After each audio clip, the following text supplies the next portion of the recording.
할렐루야. 우리 앞뒤 옆 사람과 인사하겠습니다. 계산하지 말고 하나님께 맡깁시다. 계산하지 말고 하나님께 맡깁시다. 아멘. 그렇게 살아가기를 소망합니다.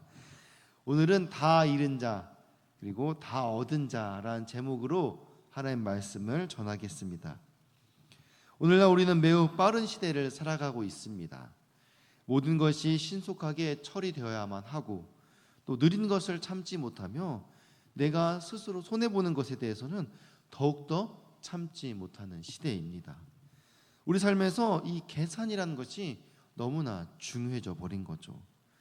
하지만 신박한 속도와 정확한 계산만큼 반대로 시대는 더 서늘해져 가고 관계는 더 삭막해져 가고 있습니다.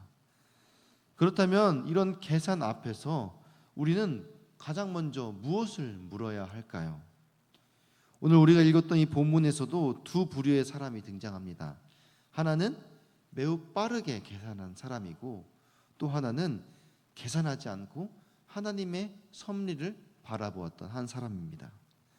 놀랍게도 계산이 빠른 사람은 결국 모든 것을 잃게 되었고 계산하지 않는 사람은 도리어 모든 것을 얻게 되었습니다.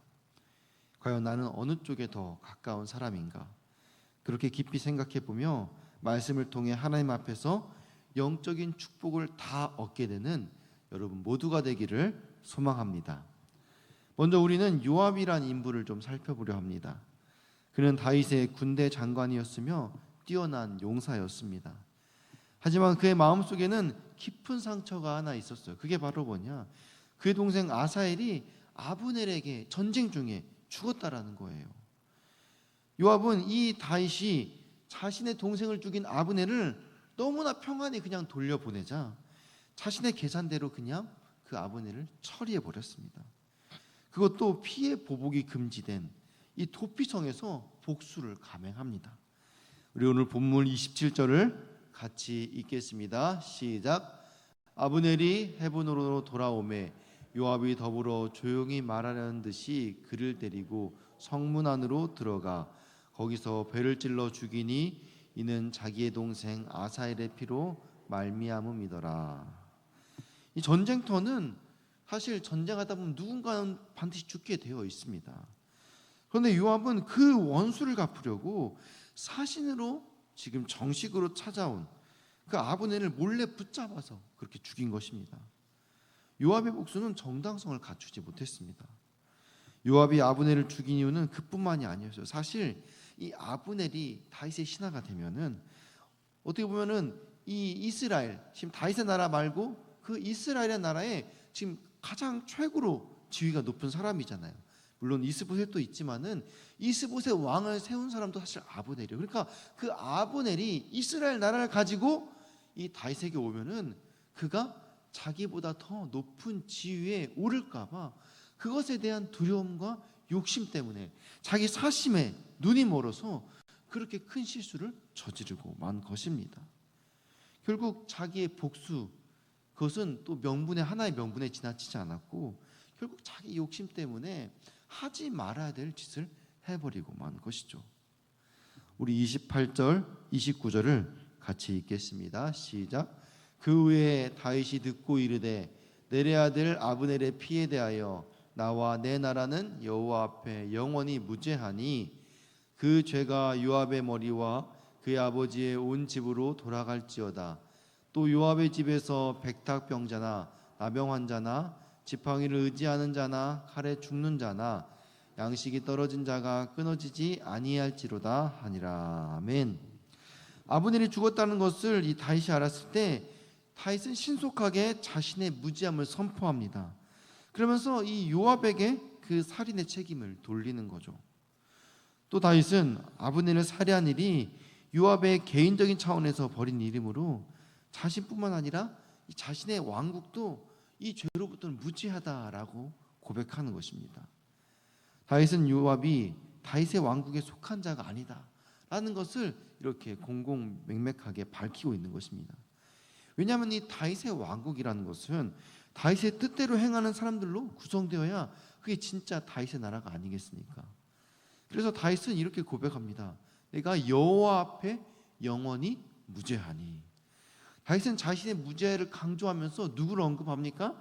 여호와 하나님께서 나의 증인이 된다. 영원히 나의 증인이 될 것이다 라고 말하는 겁니다. 아브넬이 다윗을 만난 직후에 헤브론에서 죽었다는 사실이 이스라엘과 또 그의 장로들에게 알려지게 되면은 그들 모두를 다 다윗의 적으로 돌아설 수 있게 만들기 때문에 이것은 정말 중요한 일이었던 거예요. 다윗은 이스라엘과 유다의 통합을 간절히 바랬습니다. 미가를 자기에게 데려오게 한 것도 사실은 이 통일 왕국에 대한 다윗의 열망 때문이었죠. 길앗 야베스 사람들에게도 이 소식을 전하는 것도 같은 이유 때문이었습니다. 아브넬과의 협상이 성공적으로 마무리되면서 이 다윗의 열망이 거의 다 성취되는 것 같았습니다. 그런데 요압이 그 모든 노력을 허사로 만들어버린 것이죠. 오히려 상황을 더 악화시켜가지고 이스라엘과 유다의 갈등이 지금 더 깊어지게 생겼습니다. 그래서 다윗은 요압과 그의 가문을 저주합니다. 29절을 보면은 백탁병자가 되라고 저주하는데, 이 백탁병은 일종의 성병으로 지금으로 말하면은 이 에이즈 환자나 되어버려라 이렇게 저주하는 거예요. 또 이 지팡이를 의지하는 자라고 말하는데, 이거는 그냥 다이리가 부러져도 평생 장인으로 살아라라고 저주하는 거예요. 생각보다 이 다윗의 감정이 얼마나 많이 상했는지를 우리가 알 수 있습니다. 이렇게 다윗이 요압을 저주했음에도 불구하고 이 성경을 계속해서 보면은 다윗은 계속해서 요압을 2인자로 삼고 나라를 이끌어갑니다. 왜 그랬을까요? 그만큼 요압의 권력이 얼마나 대단했는가를 짐작해 볼 수 있는 거죠. 요압은 주저하지 않고 무방비 상태에 아브넬을 죽였습니다. 여러분, 사실 너무나 비겁하지 않습니까? 요압은 아주 용맹한 장수였어요. 그런데 정정당당하게 아브넬과 대결하는 것이 아니라 급습하여서 체포한 후에 자기 안방에서 죽이는 거예요. 그리고 아브넬을 죽인 이유가 전투에서 죽은 동생의 원수를 갚는 것 말고는 사실 명분이 없어요. 사실 자기 욕심 때문이죠. 전쟁터에서 죽은 동생이 살인의 명분이 될 수는 없습니다. 그럼 반대로 아브넬이 요압의 동생 아사엘에게 죽었어야 합니까? 그건 또 아니잖아요. 전쟁터에서 누구나 다 죽어나갈 수 있는 건데 그것을 자신의 명분 삼아 자기 마음대로 칼을 휘두른 거예요. 더욱이 요압은 이것에 대해서 다윗 왕에게 묻지도 않았습니다. 오히려 다윗 왕이 자신의 동생을 죽인 아브넬을 평안히 보내자 다윗 왕이 호통치면서 화를 내며 자기 할 말만 하고 그냥 나가버렸어요. 국가의 밑질 파당을 계산하지도 않았어요. 오직 사적 복수심 하나를 이루려고 행동한 철없는 짓에 불과했습니다. 그는 세상과 다른 방식으로 존재해야 하는 이스라엘 다윗의 나라의 장수로서는 적합하지 않은 사람이었던 것입니다. 요압은 다윗 왕이 평안히 보낸 아브넬을 자기 마음에 맞지 않는다라고 마음대로 살해해 버렸습니다. 그것도 율법에서 금지된 이 피해 보복이 금지된 도피성에서 죽였던 거예요. 이것은 하나님을 무시한 행위입니다. 사적 원한을 앞세운 요압에게는 이 다윗 왕도 그리고 하나님의 법도 안중에 없었습니다. 결국 사적 복수와 이기심에 눈이 멀어서 자기 나라에 미칠 이 파장도 또 하나님의 계획도 모두 거부한 것입니다. 이처럼 하나님이 세워가려는 이 다윗의 나라에는 이 바깥만큼이나 안에서도 위험이 많았던 것입니다. 그런데 이것을 하나님께서 어떻게 풀어가셨을까요? 우리 31절, 32절 말씀을 같이 한 목소리로 합독하시겠습니다. 시작. 다윗이 요압과 및 자기와 함께 있는 모든 백성에게 이르되 너희는 옷을 찢고 굵은 배를 띠고 아브넬 앞에서 애도하라 하니 아니라 다윗 왕이 상여를 따라가 아브넬을 헤브론에 장사하고 아브넬의 무덤에서 왕이 소리를 높여 울고 백성도 다 우니라. 아멘.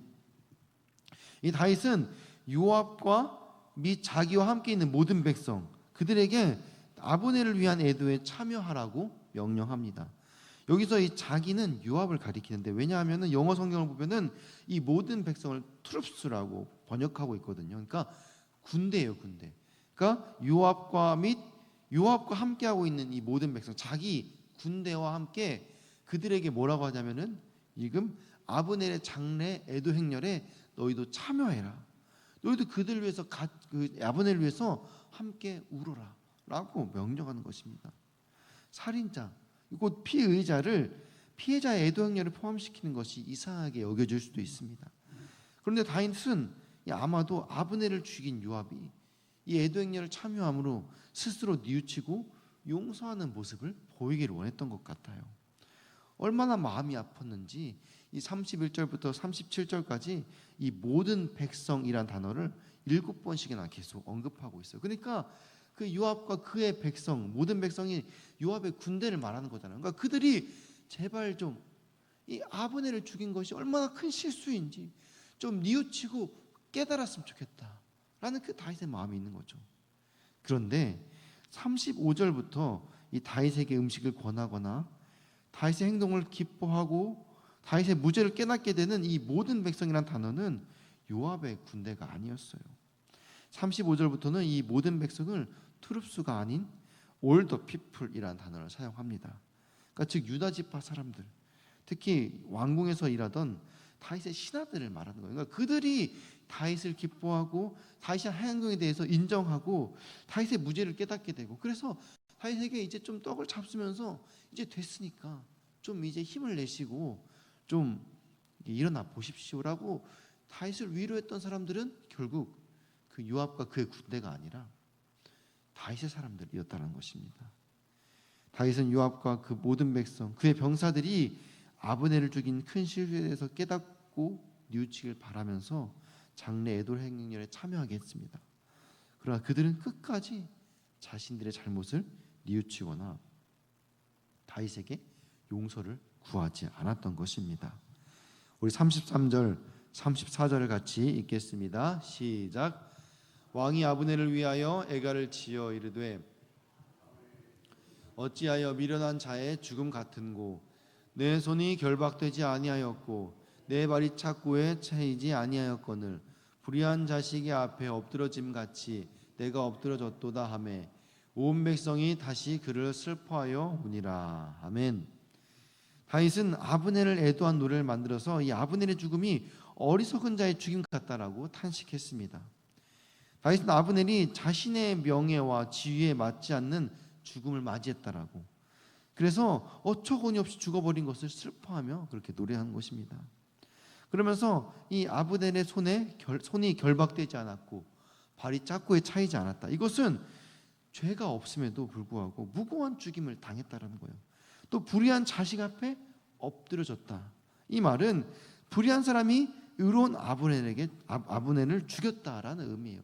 그러니까 계속해서 이 요압이 아브넬을 죽인 것이 잘못되었다라고 말하는 것입니다. 다윗은 이렇게 아브넬을 위한 애가를 통해서 요압의 잘못을 지적하면서 온 백성이 이 요압의 교활함을 알기를 원했습니다. 다윗은 아브넬을 위해 애가를 지어 부르면서 해지기 전까지 떡 먹는 것도 거절했습니다. 다윗은 사울의 장례 때에도 전심을 다해 예를 표했듯이 이렇게 아브넬의 죽음에도 진심으로 애도했습니다. 자신의 충성스러운 신하가 아니라고 해서 함부로 제거할 수 있는 것은 아니죠. 자신을 위해 목숨 걸고 싸웠던 요압이라 할지라도 자신의 야망과 복수를 위해 마음대로 행동한다면은 요압 또한 이스보셋에게 함부로 한 아브넬의 악행과 다를 바가 없는 것입니다. 무슨 일이든지 자신이 섬기는 주군과 또 하나님의 뜻에 충성하기보다는 자기 자신을 위해서 충성한 사람들, 그런 사람들은 예수님 또한 내가 원하는 대로 해주지 않을 때는 얼마든지 마음대로 버릴 수 있는 그런 사람들이라는 거예요. 요압이 벌인 이 참극의 가장 큰 피해자가 누구일까요? 결국 이 아브넬이 아니라 요압 자기 자신이었던 거예요. 동생의 죽음 이후에는 이 복수심과 분노에 사로잡혀 살던 이는 보복 이후에는 저주받은 인생으로, 결국 하나님을 그렇게 버린 인생으로 그렇게 낙인 찍히고 만 것입니다. 결국 복수는 성공했지만 모든 것을 다 잃은 자가 되었습니다. 다윗의 마음도 잃었고 하나님의 법도 잃어버렸습니다. 결국 다윗의 왕국, 하나님의 나라에는 함께 동참할 수 없는 자가 되고 만 것입니다. 다윗의 마음에 얼마나 큰 상처였던지 솔로몬에게 유언을 남길 때 요압을 꼭 죽여달라고 그렇게 부탁합니다. 그래서 우리는 요압과 같은 이 적개심과 분노가 가득한 이 마음에서 우리의 독소를 제거해야 됩니다. 혹시 나도 요압처럼 나의 이익만을, 또 나의 계산만을, 나의 복수와 나의 뜻만을 주장하지는 않았는지, 오늘도 하나님의 뜻보다 나의 욕심, 내 뜻, 나만의 명분이 더 앞서고 있지는 않은지 늘 돌아보아야 될 줄 믿습니다. 육체의 소욕이 성령의 인도하심을 거부하는 것은 아닌지 생각해 보아야 될 것입니다. 우리 36절, 37절 같이 읽겠습니다. 온 백성이 보고 기뻐하며 왕이 무슨 일을 하든지 무리가 다 기뻐하므로 이날에야 온 백성이 온 이스라엘이 내레 아들 아브넬을 죽인 것이 왕이 한 것이 아닌 줄을 아니라. 아멘. 이 다윗의 진심 어린 애도와 정성스러운 장례를 보고서야 이스라엘 백성들이 다윗의 무지함을 믿게 됩니다. 다윗의 왕이 되는 길을 지체시킨 이 최대 걸림돌이 누구입니까? 사실 아브넬입니다. 근데 아브넬이 제거되었지만 그것이 하나님의 방법이 아닐 때는 더 큰 어려움을 지금 낳을 수도 있는 상황이 된 거예요. 그래서 다윗은 또 있을지 모르는 이 수르아의 아들들, 요압의 이 형제들, 이들의 월권 행위를 미연에 차단시키면서 그들을 저주한 것입니다. 그러면서 동시에 이 자신의 진심을 전함으로써 이 이스라엘 백성들을 그렇게 설득시켰습니다. 우리 38절, 39절 같이 읽겠습니다. 시작. 왕이 그의 신복에게 이르되 오늘 이스라엘의 지도자여 큰 인물이 죽은 것을 알지 못하느냐? 내가 기름 부음을 받은 왕이 되었으나 오늘 약하여서 수르야의 아들인 이 사람들을 제어하기가 너무 어려우니 여호와는 악행한 자에게 그 악한 대로 갚으실지로다 하니라. 아멘. 다윗은 자신에 대한 의심이 사라지고 오히려 모든 백성들이 자기에게 호감을 느끼게 된 것을 이제 깨닫게 되었어요. 그래서 다윗은 이제 자신감을 가지고 이 아브넬은 큰 인물이다, 그가 위대한 장수다라고 높이면서 대조적으로 수르의 아들들, 그 요압의 그 형제들, 그들을 악한 자라고 고발합니다.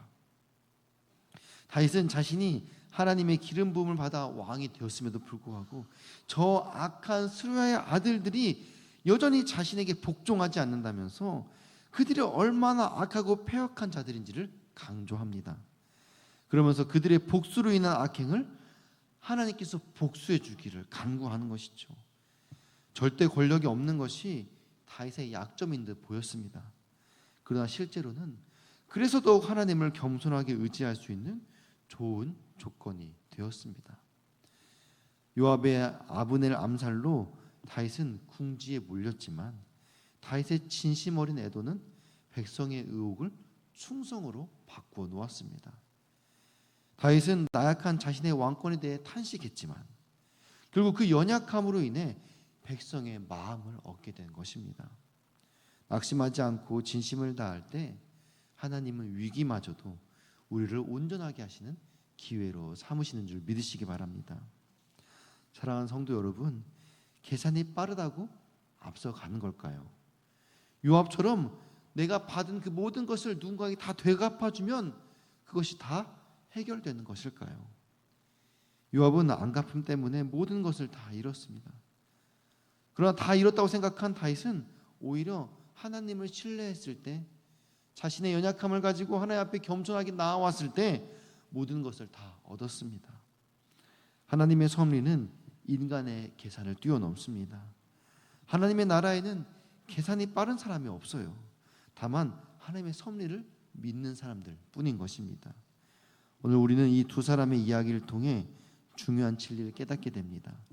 계산에 빠른 요압은 자신의 복수심을 채웠지만 결국 모든 것을 잃게 되었고, 하나님을 신뢰한 다윗은 약했지만 결국 모든 것을 얻었습니다. 우리의 삶에서도 때로는 계산하고 싶은 순간들이 찾아옵니다. 하나님의 섭리보단 당장 이익과 손해를 따지면서 살아가고 싶은 유혹들이 밀려오죠. 그때마다 우리의 계산을 내려놓고 다윗처럼 신실하신 주님의 섭리를 믿으며 살아가므로 하나님의 크신 계획 안에서 참된 승리자들이 되는 여기 계신 서울제일교회 모든 성도님들 되시기를 주님의 이름으로 축원합니다. 아멘. 우리 시간 같이 기도하기 원합니다. 함께 기도하실 때 당장의 결과가 보이지 않아도 끝까지 주님의 섭리를 신뢰하는 믿음을 주시옵소서. 용서할 수 없는 상황 속에서도 하나님의 은혜를 구하게 하여 주옵소서. 특별히 어제 수능이 끝났습니다. 수험생들의 지친 마음을 위로해 주시고 학부모들에게 자녀들을 하나님께 온전히 맡길 수 있는 믿음을 부어주시도록, 또 몸과 마음의 질병으로 고통받는 우리 교회 성도들을 치료하여 주시고 그들의 가족들을 위로하여 주시옵소서. 각자의 기도 제목을 위해서 사랑하는 주님 이름 3번 부르짖고 함께 기도하시겠습니다. 주여